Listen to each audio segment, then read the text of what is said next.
Salutare toată lumea, Janx, la primul vlog de pe acest canal, mai exact un vlog în care vreau să vă arăt 10 lucruri care mie îmi plac, să vă spun 10 lucruri care mie îmi plac. Pe primul loc îmi place foarte, foarte mult să mă dau cu pennyboard-ul.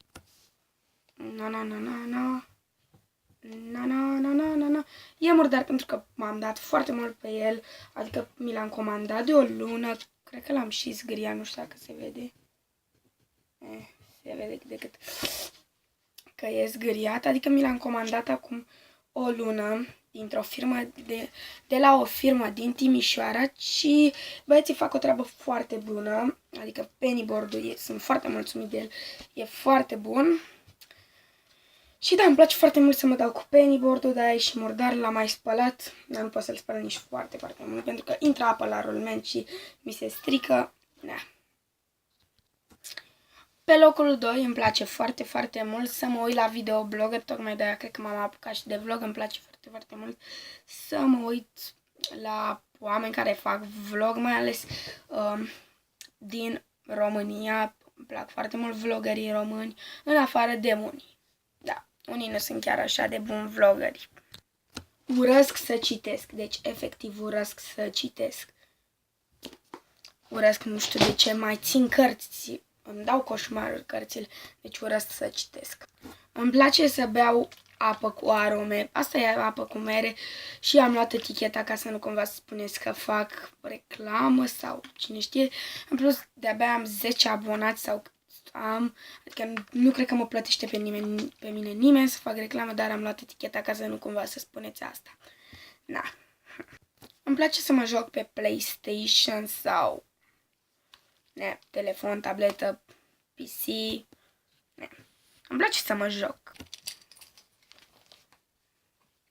Urăsc să fac lecții. Oficial detest să fac lecții. Îmi place să desenez.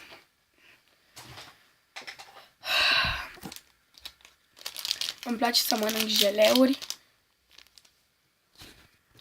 Iar în ultima fază, pentru că... da, și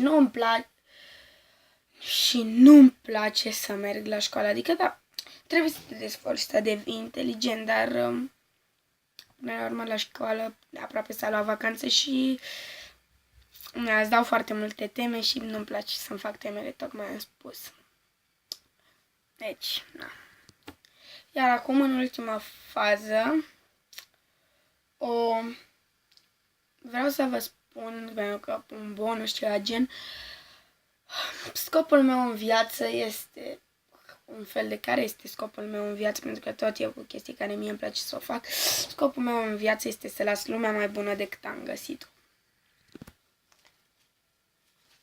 Swag life.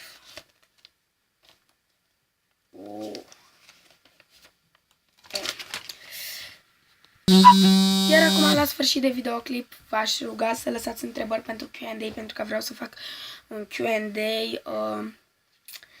Da, și vreau să vă spun vloggerul meu preferat, dacă vă întrebați, ca să nu mai spun alte videoclipuri. Vloggerul meu preferat este Ilias Vlogs. El e și idolul meu.